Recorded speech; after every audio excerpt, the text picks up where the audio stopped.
Live. I'm Joe McGuire along with Jimmy J. We have all the latest headlines affecting Connecticut. And coming up tonight at 5:30, in lieu of a guest, it's a special 30-minute segment of the podcast Jimmy and I do called Divided We Stand. So stay tuned for that. It ought to be fun. Oh, it will be. All right, Joe, you ready to do this? Let's get on it.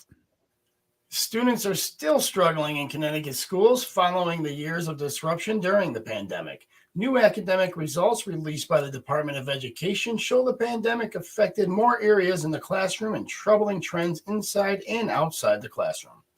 English, math, and science scores have all fallen from 2021 to 2022 after consecutive years of growth since 2016.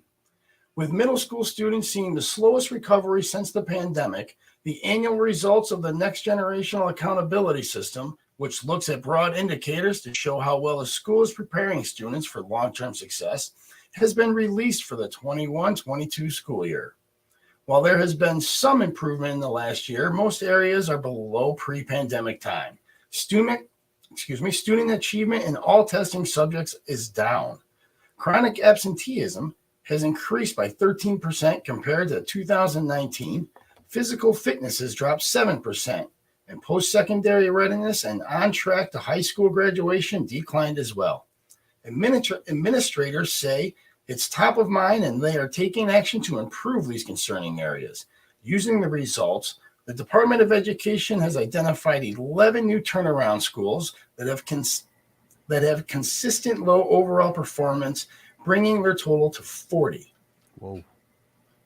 These turnaround schools will be given extra help and can apply for grant funding.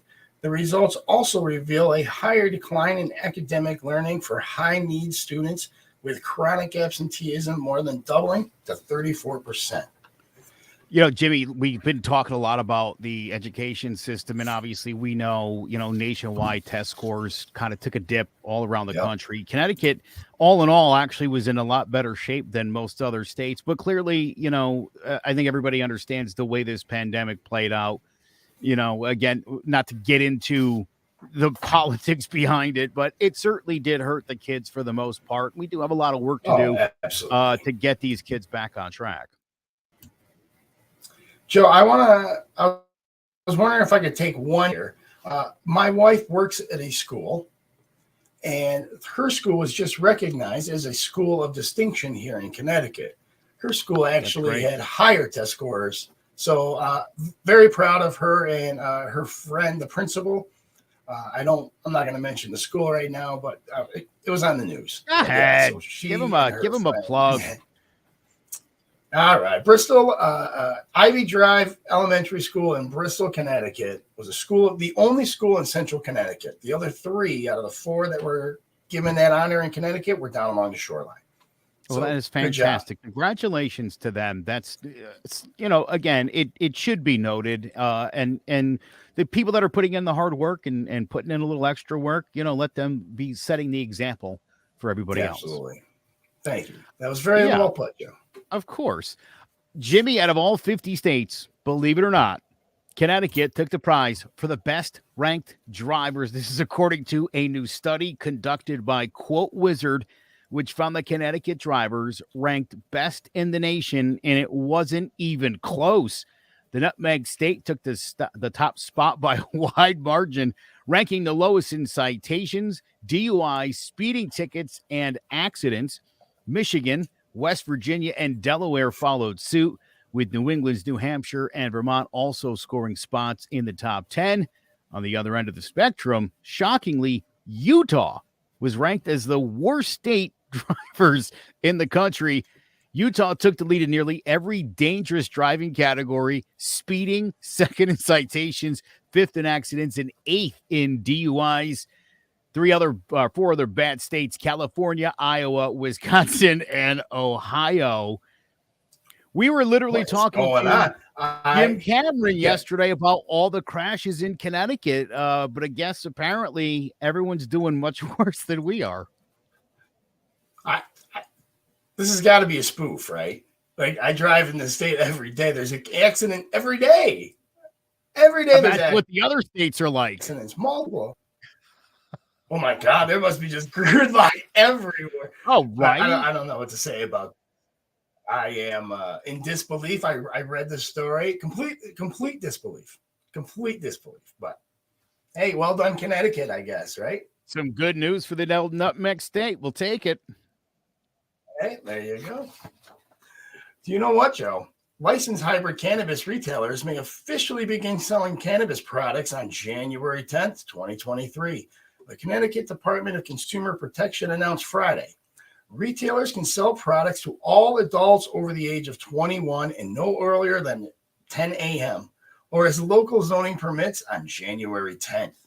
Sales will be limited to a quarter of an ounce of cannabis flower or its equivalent per transaction when the market opens. However, different types of products may be purchased together to total a quarter of an ounce. This includes up to 7 pre-rolled cigarettes that weigh, God dang it, sorry. That weigh 1 gram each, or 14 pre-rolled cigarettes that weigh half a gram each, or any combination up to 7 total grams, which equals a quarter of an ounce. 2 to 4 vape cartridges, which come in 0.5 milliliters and 1 milliliter sizes. Edibles vary by type and size. A standard size brownie or cookie can be the equivalent of 0.08 grams of cannabis flower. One edible serving cannot have more than 5 milligrams of THC, a combination of different product types that collectively amount to no more than a quarter of an ounce. Transaction limits will be reviewed over time and are in place to maintain supply for both adult use consumers and medical marijuana patients. Medical marijuana patients will have a higher limit with the purchase of up to 5 ounces per month. Wow. It seems like you're probably still better off getting your medical marijuana card if you really want to cut down on your shopping. So I'm going to be a bad Republican. Yeah. And medical marijuana, I am a supporter of. I am a user. It's from PTSD, so it helps. I do believe so. But yeah, the what is it called there? Not personal. Personal use. Personal use cannabis or recreational. There it is. Recreational cannabis is extremely regulated. It's extremely regulated. It is well worth it to get your medical marijuana card. Yeah, well, it's also high time, pardon the expression, but they probably should take marijuana off the Schedule 1 list. It doesn't belong amongst heroin and cocaine and actual drugs that will really do damage and could potentially kill people. So I actually went to a drug class, right? A counseling class for drug addiction. And we got all these interesting statistics. Here's the most interesting one right now. More people die of withdrawals from one substance more than any other. Can you name it? Name that substance, Joe. Fentanyl? Alcohol. More people die of withdrawals from alcohol than any other substance. Yep. Do you know how many people have died from withdrawals from marijuana? I don't believe a single person. 0. Yeah. 0. The statistics are all there. Marijuana is a plant, not a drug, in my opinion. But that's just my opinion. Well, I think a lot of people agree with that. And again, it's probably high time that we get to that. And listen, I think this is going to be a good thing for the state of Connecticut. And again, it's something that they'll continue to keep an eye on. And if they need to regulate it, then they'll regulate it more. Nothing wrong with that. It's a good cash crop. It'll be great for revenue, too. Yeah. Well, speaking of, Connecticut is receiving more than $32 million in federal money to support workforce development in public health. That's according to Governor Ned Lamont. The governor said the first of its kind investment of $32,253,484 from the U.S. Center for Disease Control and Prevention over the next 5 years would directly support the state's public health workforce. The funding provides access to jobs and health care to communities in need. State, local, and health leaders said in this new initiative builds a pipeline to the public health workforce by creating an associate's degree program. More than $12 million of the federal grant would go directly to local health departments to hire more workers while also providing more training for current employees. U.S. Senator Richard Blumenthal is vital to healthcare heroes fighting on the front lines since the start of the COVID-19 pandemic. Leaders said the funding helps Connecticut's newly launched Office of Public Health Workforce Development to help them execute other programs in the future. Got to tell you, Jimmy, all in all, Connecticut's money situation is very solid all around. It's a special session. They put a lot of money into all these different programs. Got a lot of money in the rainy day fund. Pensions are paid down. Like, I understand inflation and prices are still high, but as far as the finances of the state of Connecticut, you got to say we're in the best shape we've been in about 50 years. The state of Connecticut is, absolutely. We are doing pretty good. doing pretty good. Yeah, I can't fault the government right now for overextending, right, and overspending. So kudos to them. And I like that they're reinvesting right now into the people of Connecticut. Yep. Not the systems of Connecticut, but the people of Connecticut. They're reinvesting, and I think is a really good thing. It definitely is. Yeah. Speaking of good things, Joe, the first U.S. currency featuring the signature of a female Treasury secretary has been released. The Treasury Department said in a tweet on Thursday that a Bureau of Engraving and Printing, or BEP, has started producing dollars with the signature of Treasury Secretary Janet Yellen and Treasurer Lynn Malerba. Yeah. Thank you. Malerba, chief of Connecticut's Mohegan Indian tribe, is the first Native American to serve as U.S. Treasurer. Yellen, previously the first female chair of the Federal Reserve, was confirmed as secretary in the first few days of President Joe Biden's administration, becoming the first woman to lead the Treasury Department, which was one of the last cabinet-level positions to never have a woman serving in it. Currency previously carried the signatures of former Treasury Secretary Steve Mnuchin. As a new treasurer needed to be in place before the currency could be updated, the treasurer position was vacant between when Biden became president and Malerba was appointed. The New York Times reported that the first $1 and $5 bills with Yellen and Malerba's signature will go into circulation next month. Awesome, Joe. That's a great story. Congratulations. Malerba, first Native American right here from Connecticut, the Mohegan tribe. That's great. Isn't that awesome? You know, a national news story with a whole lot of local implications. And, you know, you know how I feel, Jim, about these, you know, first of its kind sort of situations. And I look forward to, you know, a day in the future where we don't have to worry about those things, you know, where those things would just kind of become standard. But until we get there, I always love hearing that kind of stuff. And it absolutely warms my heart. So congratulations to everybody involved there. That is great. Yeah, absolutely. No matter what your position on these, you know, the fact that we are expanding and breaking ceilings, glass ceilings, if you will, it's just a great thing, you know, a natural progression. And that's what life is all about. Yeah, it definitely is.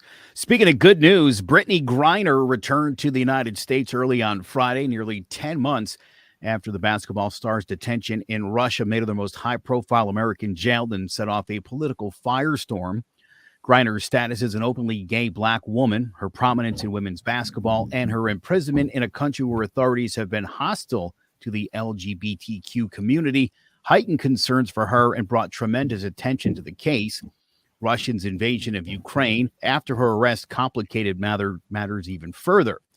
The deal that saw Griner exchanged for notorious arms dealer Victor Bout achieved a top goal for President Joe Biden, but the U.S. failed to win the freedom for another American, Paul Whelan, who's been jailed for nearly 4 years. Biden's authorization to release Bout, the Russian felon once nicknamed the Merchant of Death, underscored the heightened urgency that his administration faced to get Griner home, particularly after the recent resolution of her criminal case on drug charges and her subsequent transfer to a penal colony. Griner, a two-time Olympic gold medalist and Phoenix Mercury pro basketball player, was seen getting off a plane that landed Friday at Joint Base San Antonio Lockard in Texas. Bout was serving a 25-year sentence on charges that he conspired to sell tens of millions of dollars in weapons that U.S. officials said would be used against Americans. Welcome home, Brittney. Seriously, in all seriousness, I'm happy she's home. Nobody needs to be in a place like that. Nobody deserves to be in a place like that. And you'll have a little bit more to say in our Divided We Stand segment coming up after 5:30, which, again, it'll be an opinion piece. It'll be a good one, no doubt about it. But yeah, I've seen a lot of people that are, not necessarily excited that she's home, for different political reasons. But at the end of the day, I think we should all be rooting for Americans to be home safe on American soil. And, I understand there's a little bit more to the story, and we will get into that a little bit later on. Yeah, no. Welcome home, Brittney. I'm glad you're home. I'm happy you're safe more than anything. Yeah.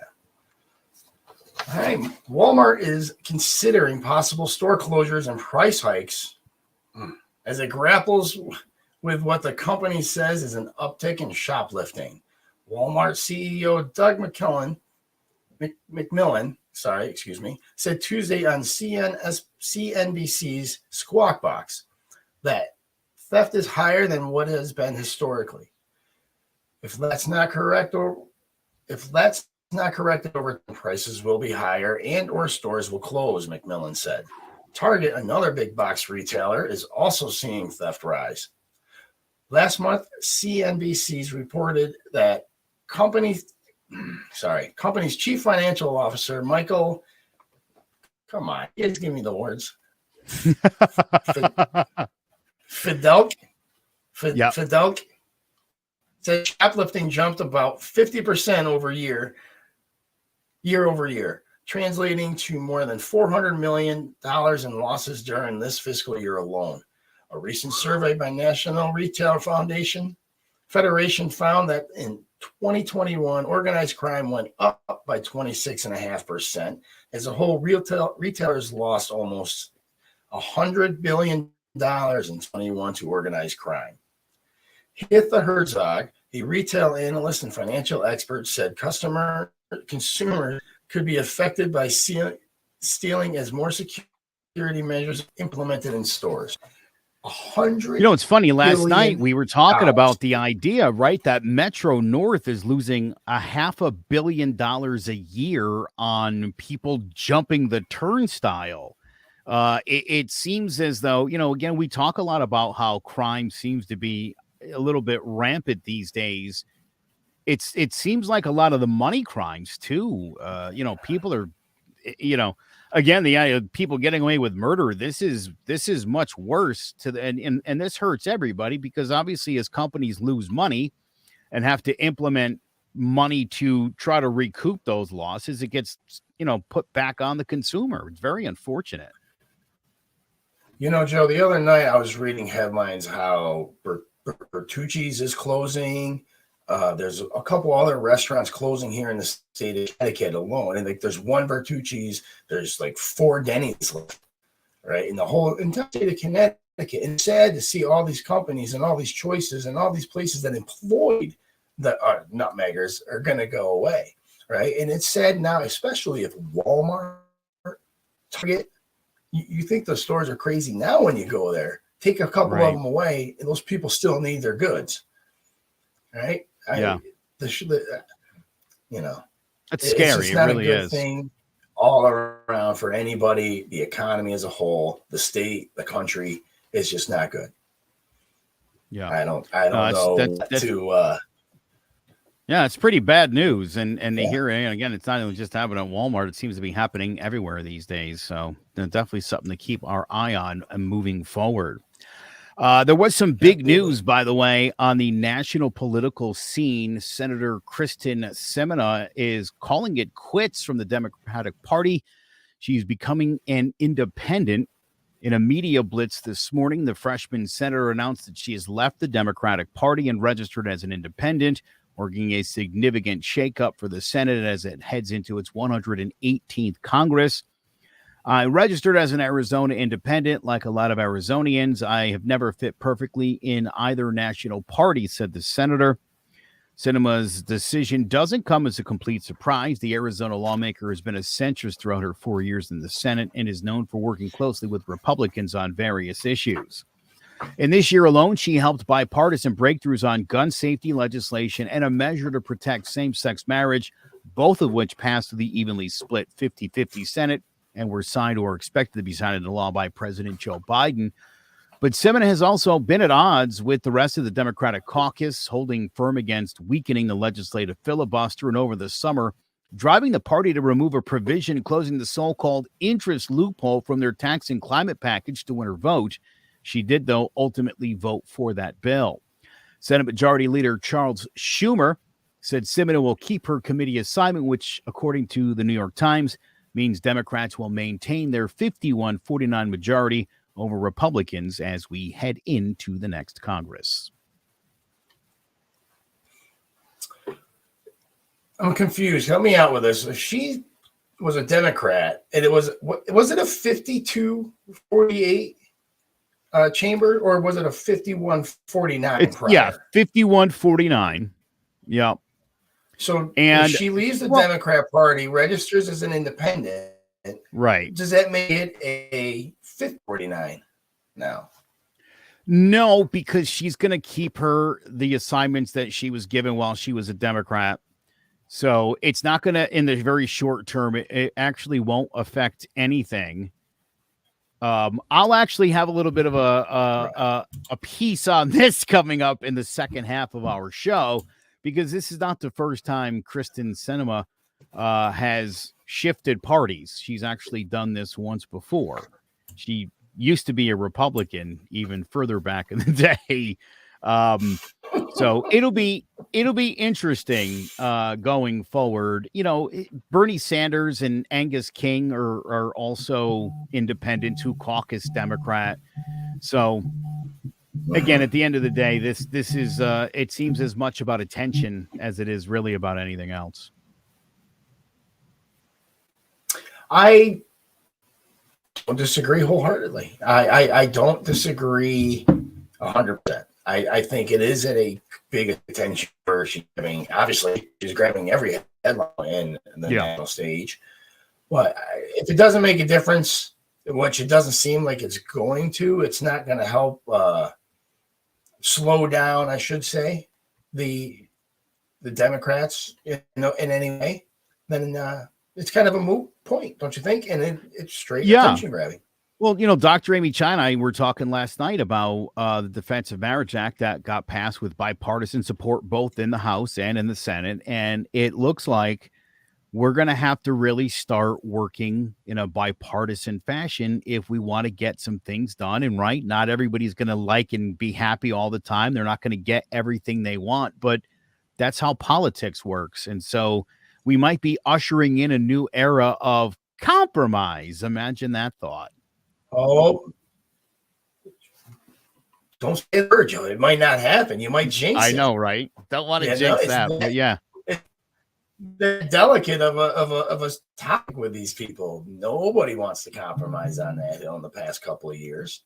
And hopefully, God willing, we're going in that direction. I mean, bipartisan bill for gay marriage. That who would have thought that? Right? The way that everybody's thinking right now. Congratulations to the whole entire House, and the Senate for getting that done.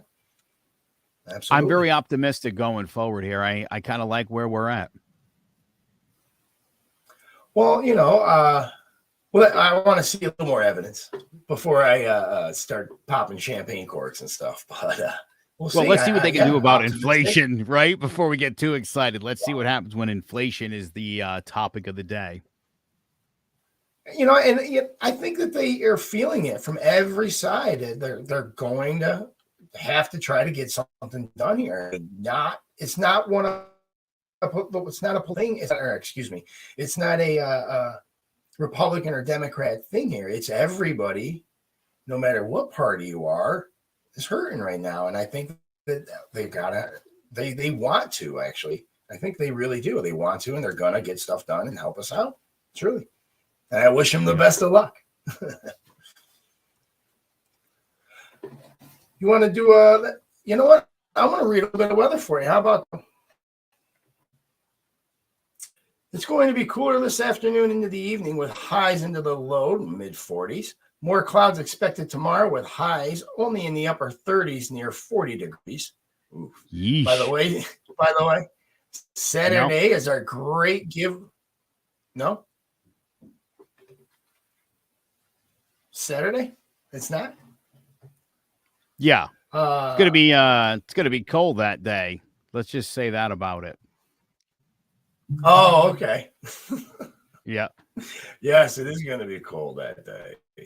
Sunday will be dry with cloudy skies by dinner time. Snow will start to move into the state from west to east. It's coming.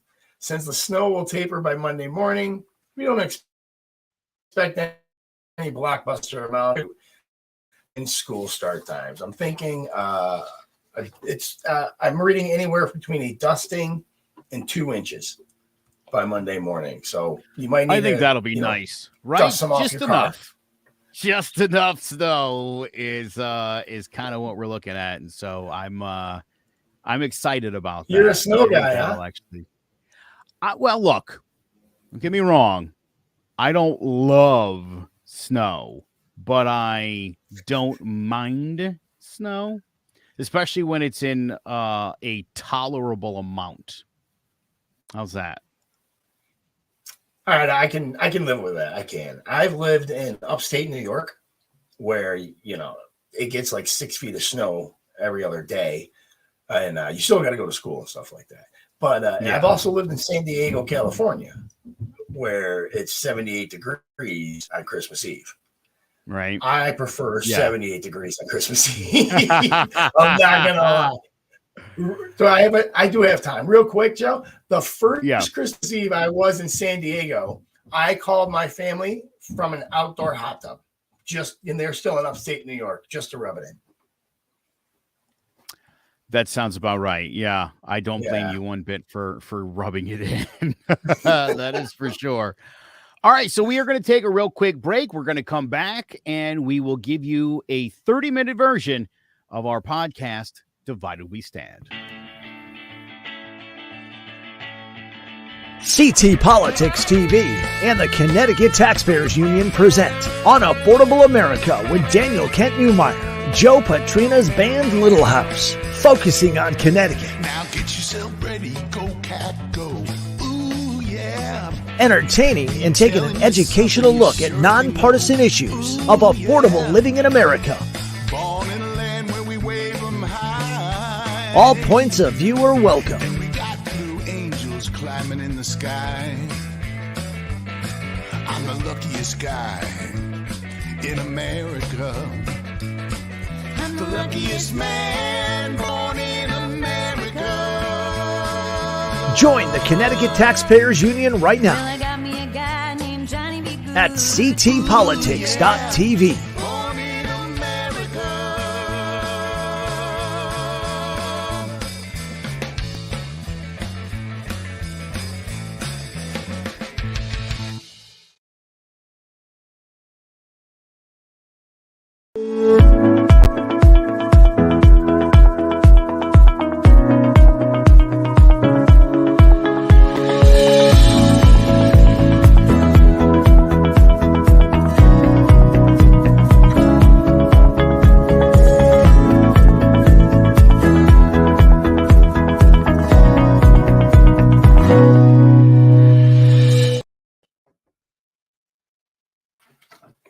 Another decision made that will divide this nation. I honestly think it was a lose-lose situation.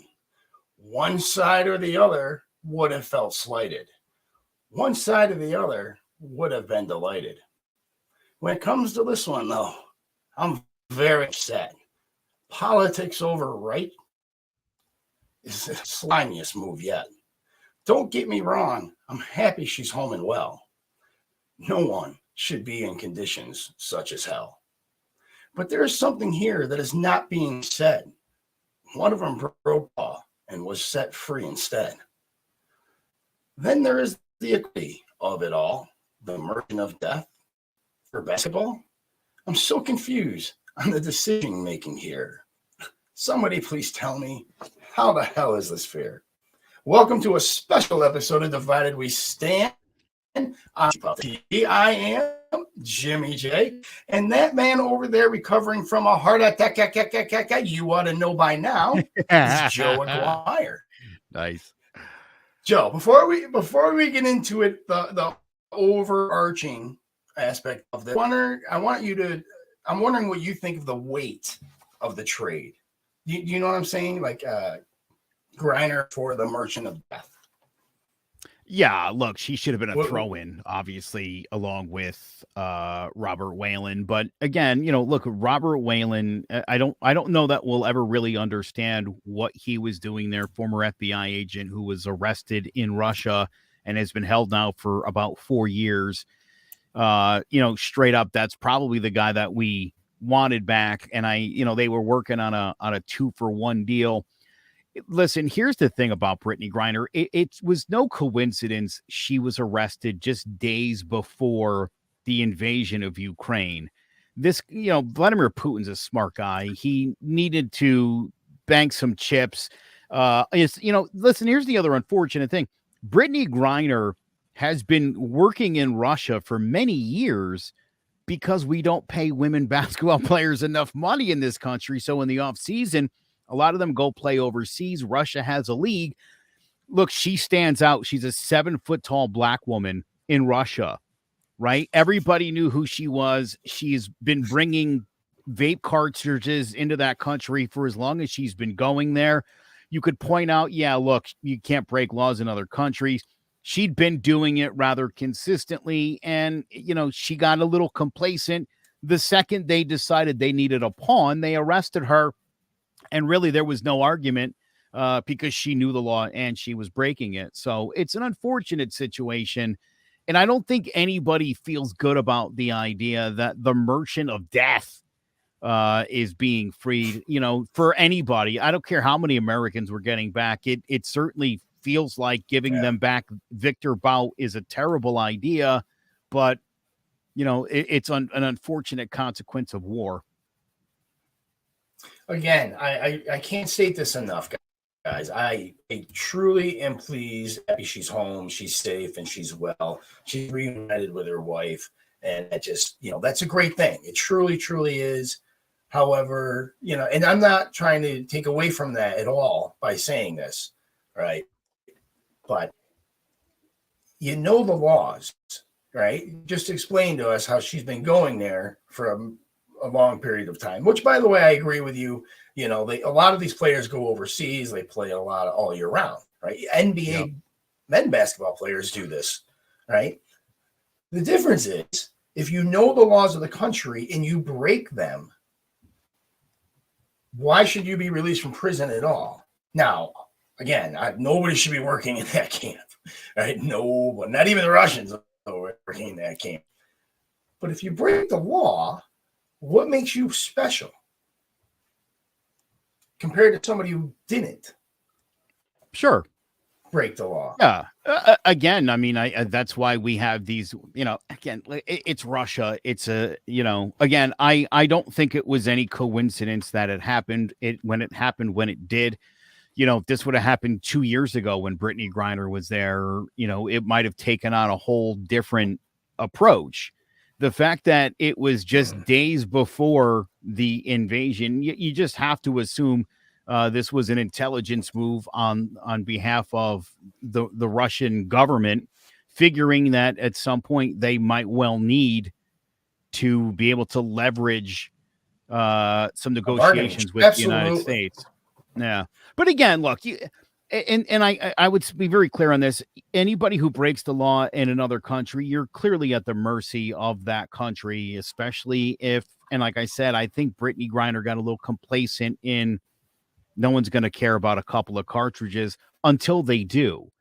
That could happen in Mexico. Right. That could happen in a lot of other countries around the world where you think you're doing something. Maybe you've done it before. That one time, it might well be a setup, but you are breaking the law, and you got to be careful when you're doing that in another country. You just do. That happens here, Joe. We arrest people every day trying to bring drugs into the country through, legal ports of entry, airports, everywhere, right? We're literally arrest people every day. So we do it, but we don't want to hold any, it's okay if you do it in another country, we'll get you out. Not only will we get you out because we're so arrogant that we don't have to respect other countries' laws, but we're going to give you back probably one of the worst human beings on the face of the earth. By the way, here's a tweet from Donald Trump about this situation. What kind of deal is it to swap Brittney Griner, a basketball player who openly hates our country, for the man known as the Merchant of Death, who was one of the biggest arms dealers anywhere in the world and responsible for tens of thousands of deaths and horrific injuries? Why wasn't former Marine Paul Whelan included in this totally one-sided transaction? He would have been let out for the asking.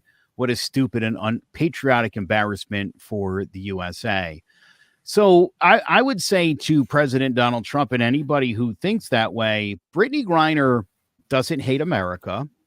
Brittney Griner was one of those athletes that chose not to stand for the national anthem during all of the protests that were going on that involved police brutality. So again, this ridiculous mindset from a former president who's quickly pushing himself toward complete irrelevancy on a political scene is taking things and saying things that aren't true to once again try to cause divisiveness in this country. And a lot of people will feed right into what Donald Trump said, but Brittney Griner loves America as much as we all do. And I'm sure today probably loves it a little bit more than most of us does, and really can appreciate the fact that she's back home. I think once you've experienced the gulag in Russia, I think it's a good eye opener. I promise she's not kneeling for the national anthem ever again. I've been to third world countries. I appreciate this country more than a lot of people know. Yeah, she's not kneeling anymore. However, a lot of people I think would agree with me when I say it's not. Maybe I don't call it hatred, but it's absolutely 100% disrespectful to kneel for the national anthem, in my opinion. Just my opinion. Not saying it's law, not saying you shouldn't do it, but in my opinion, it's completely and utterly disrespectful. And I have different reasons for that, being in the military. But hey, I fought, and many of my brothers have fought for your right to do that, for your freedom of expression. So again, I am not a hypocrite, and I've been consistent with this, Joe, that you're free to do what you want, and I am nobody to tell you not to. I would just say, as a homeowner and a landowner and somebody who pays my taxes year in and year out, I think I've proven how invested in this country I am. I don't need to pledge an allegiance. I don't need to stand up for an anthem. Bizarre that sort of thing happens. I do stand for the national anthem just because this country's never done anything wrong by me.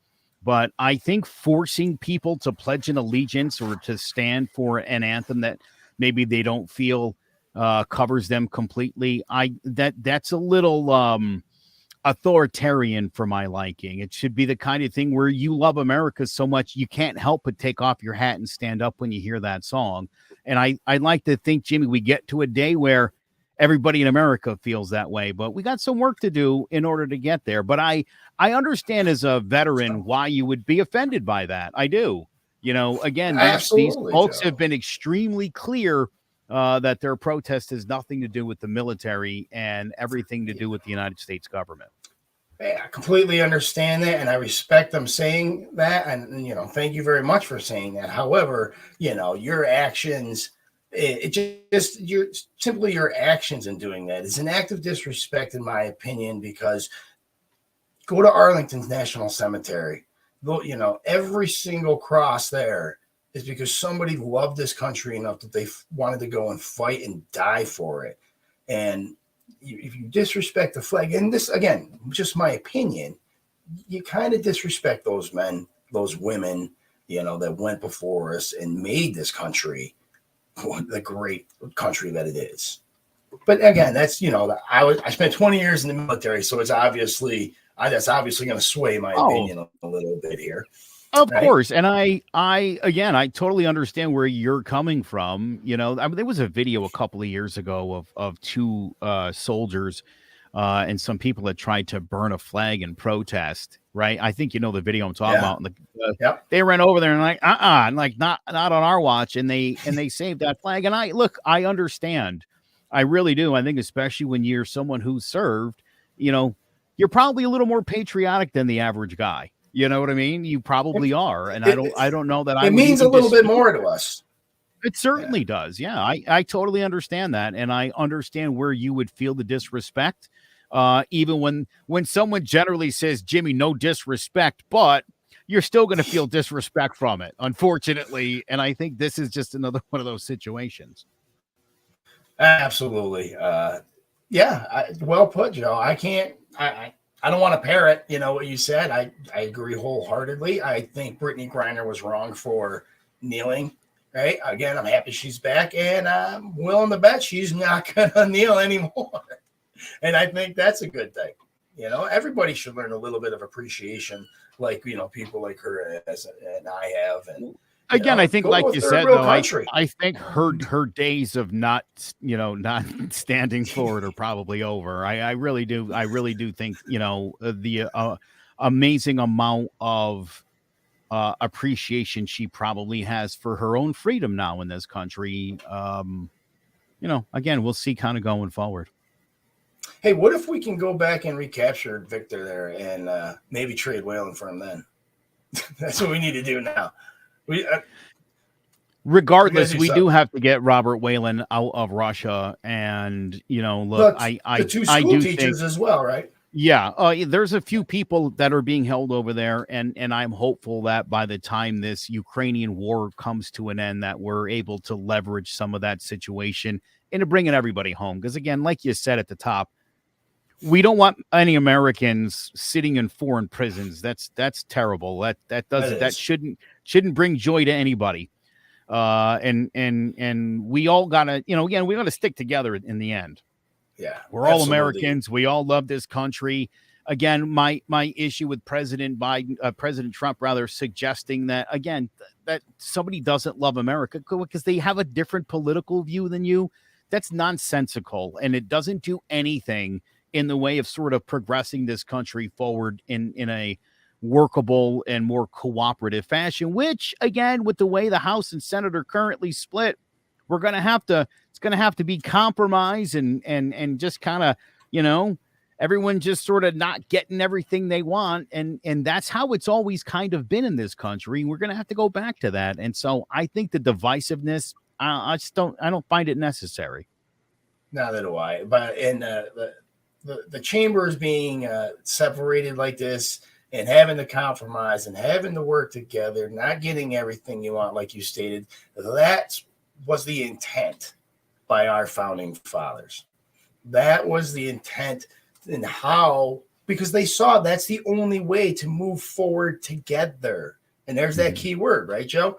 Because you can move, you can have one side moving forward and the other one fighting. Well, guess what? Your country's at a stalemate, and nothing's getting done, right? Right. The key word being together, and now they are, right? The marriage bill, which I know we're going to talk about in about, oh, shit, we got to go. All right, we got to go. We're going to take a break, are we not? Yep. We'll take a break and we'll come back with Joe's, the flip side with Joe Aguirre. Want to have your show on CT Politics? If you produce a show on CT political issues or commentary and want to play it to the world, contact us now at ctpolitics.tv. We'd love to have you part of the team.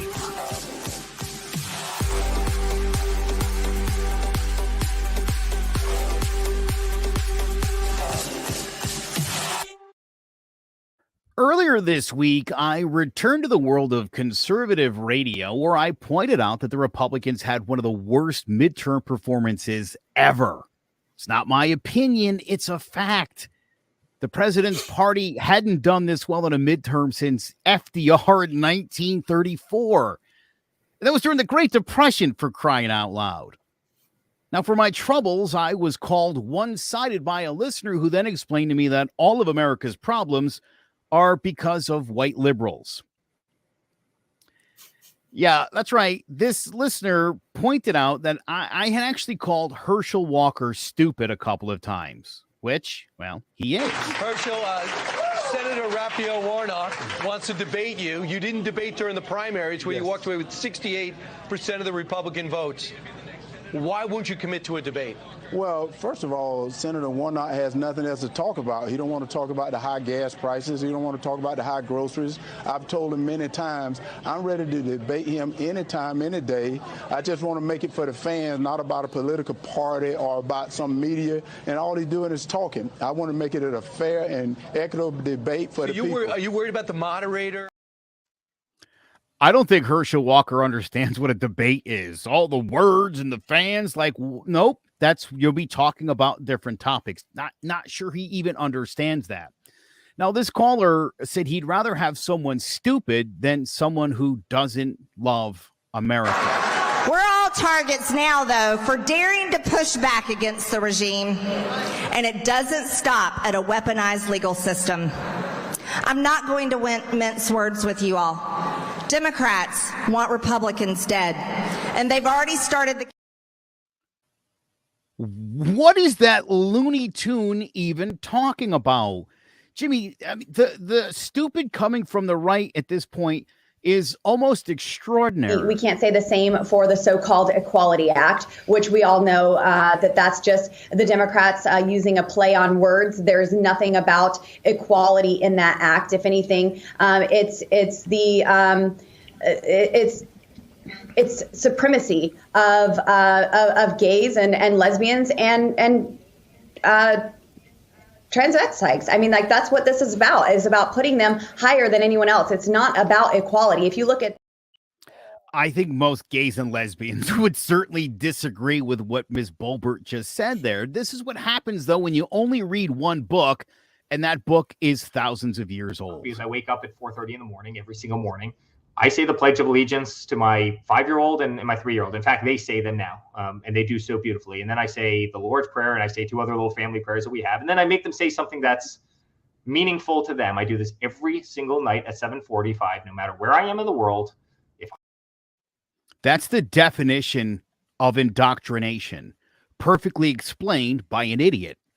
The right only calls it indoctrination if it's coming from the left. And speaking of the left, at least as of yesterday, Sinema, who was a Republican, became a Democrat to get elected, and she's announced now she's an independent. We make decisions about what's best for ourselves, our family, and our community. And so we don't spend a lot of time thinking about, is this a Republican idea or is this a Democratic idea? Is this liberal or is this conservative? That's not how Arizonans think. Nope, that's how everybody thinks. How else can you explain Carrie Lake? Now, big pharma, big oil, big tobacco, the NRA, the gun lobbyists, big telecom, big harvesters, big meat, and the Federalist Society will be absolutely thrilled to line the pockets of Sinema. Yes, so Raphael Warnock won. He took away all the leverage that she and Joe Manchin had. And Senator Sinema cares really about one thing and one thing only, herself. That's it. This reeks of attention-seeking behavior to somehow keep her relevant as she leaves a party she's done basically nothing for. Have been negotiated with the Senate. So what does that mean? Well, in the Senate, We no longer have 60 votes. Some would argue that we never had 60 because one of those was Joseph Lieberman. But that's whatever. Yeah, and Nelson too, but really Lieberman. So now there's, I think as the president so eloquently said on Wednesday, there's none of this pressure, this false pressure to get to 60. So what that means is that the Democrats can stop kowtowing to Joe Lieberman and instead seek other avenues. That's when Sinema was a Republican. And yes, she's ripping former Connecticut Senator Joe Lieberman for doing exactly what she did today. Doesn't get much more Republican than that. And by the way, neither Joe Lieberman nor Kristen Sinema are moderate. Lieberman was a conservative. Sinema is a corporate shill who cosplayed as a Democrat to get elected. There's not some progressive purge here. We have serious issues in our country, and we're out there electing some pretty dumb people in hopes of finding solutions. Jim, we need people like John McCain, not John McClane. Yippee-ki-yay, motherfucker.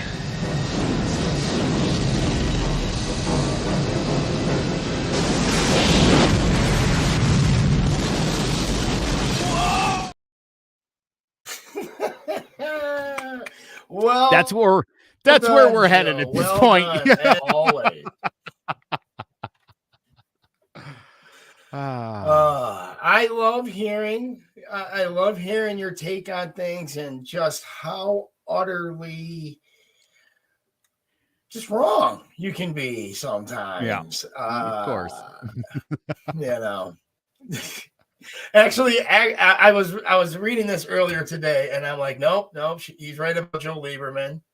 Nope, he's right about this. Even the indoctrination part, I think, where I was going to go and fight with you the worst, right? I can't. I went to a Catholic school. Yeah, I grew up Catholic, and in this, but I think the word indoctrination, it really got a very negative connotation to it now, where we were indoctrinated as Catholics, but we were indoctrinated into a faith of something. We weren't indoctrinated into the bad sense of the way. You know what I'm saying? And I'm not calling anything going on bad right now, but I think that word's got a really bad name to it. But you're right. It is perfectly explained. That is indoctrination. We are taught to believe, and we are going to do certain things to affirm our beliefs. And that is indoctrination, right? I mean, according to Webster, Merriam, right? Yeah. Not according to the Republicans, not according to the Democrats, but so I couldn't even fight you on that, man. I love that. Jimmy, listen, again, I also went to Catholic school like you did, and there's something about the human brain when you are a child and you just inherently trust in the things that you're being told. And you're often told to not question those things. And I understand it's happening a lot with the liberal indoctrination, of the many viewpoints there, especially I think when it comes to LGBTQ, stuff like that. I get it. And it's like, it's a tried and true method is let's work on these kids when they're young. That way we'll change the way they think when they're older. And I got to be honest, I'm starting to think that maybe we're going a little hard on kids these days. That, I think making kids aware that there are LGBTQ among them is one thing, or that moms and dads might be in that category. But I think, maybe these things are better off when kids are getting into middle school, high school, where they are a little more mature and a little more able to kind of comprehend what's what. And still have the ability, Jim, to, whatever information that they're getting, it's not like this is definitely, and that you can't have a differing opinion. I think that's incredibly dangerous to children. And again, I think whether you're coming with some lefty or some righty stuff, I think either way, it's damaging the kids. George Carlin often said you should teach your kids to question everything. And I still think at the end of the day that his philosophy on things makes a lot more sense than what you're getting from left or right, who basically are both trying to push their ideology on young people because they know that's the most effective way to do it. And I think it's wrong when either group does it. Absolutely, 100%. And I'm not even going to take a political point of view on this one, right? How about this? How about when their temps start getting above average again, we can start introducing other things. Until then, we need to get back to those standards. How about that? Let's teach them what they need to know to pass these freaking test scores, which have already been laid out. And, this is the foundation of education that they need to be successful, right?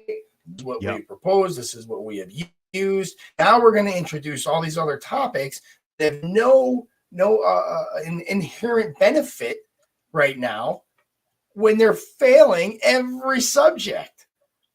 Right. Let's get back to basics. How about that? That's a non-political statement as I've ever made one, right? That is straight down. I love that. I love that. And I'll say, you know what, Jim, we as adults have our political arguments. It's probably time we stop both trying to pull the kids into it. Leave the kids alone. 100%. Right? I think you arm kids with just enough information. You don't tell them this is, here's all you need to know. Keep it pretty basic. And as they get older, allow them to form their own opinions based on their own life experience, which is how we all got to be where we are, despite whatever indoctrination we suffered as children ourselves. So I don't know why we continue to sort of put that on the young people. And as you said, they got enough work to do right now just to get the basics down and to get themselves straightened out. So we're not doing anybody any favors right now. We all suffered it, and look, we turned out okay. For the most part. Yeah, we did. Yeah. That's debatable. That's debatable. So real Brittney Griner, again, happy you're home. I'm going to do what I can now. I think I'm going to start some kind of group or some kind of Facebook something for Mr.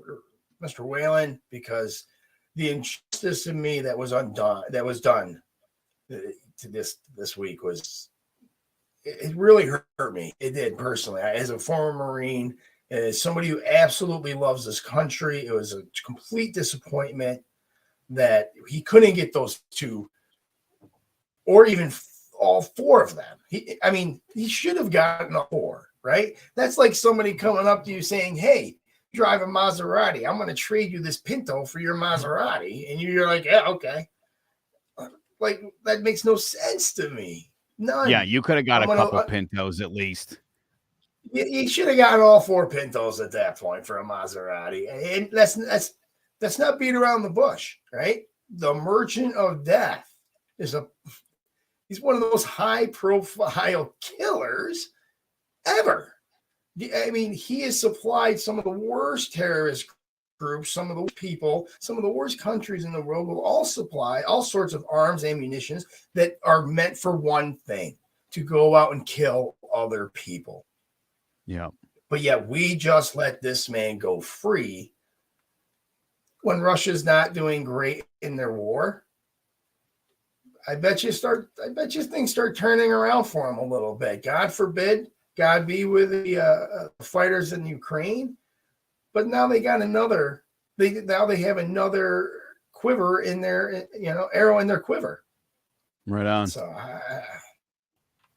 by the way, before we go, the Foster Foundation and Klaus Larson Roofing are teaming up to help the Covenant Soup Kitchen with an emergency funding concert. They're very low on funds. They've had about 2 million meals over the last couple of years. Coming up Sunday, December 18th, 3 and 7 o'clock, David Foster and the Shabu All-Stars are going to be performing a couple of live shows at the Klaus Larson Presentation Theater on North Ridge Drive in North Windham. It is the former Sears building, for anybody who's wondering.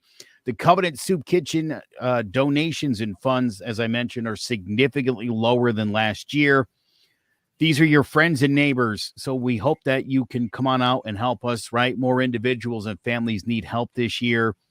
the numbers grow larger while supply chain issues and inflation have kind of cut into the food stocks. So we certainly need your help.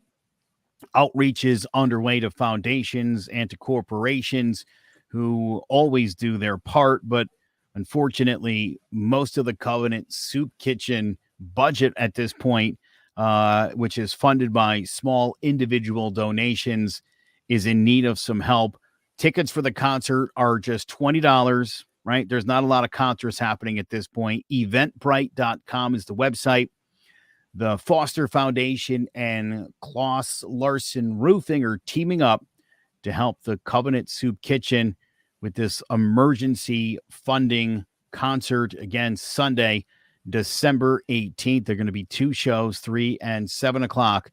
I hope you'll come on out and support us. That is going to do it for us. Thank you for joining us. You can get all the latest headlines concerning Connecticut by visiting ctpolitics.tv/headline-news. Also, make sure you give us a follow at CT Politics TV on social media. We'll be back Monday night at 5 o'clock. For Jimmy J, I'm Joe Aguirre. We thank you so much for watching. Good night.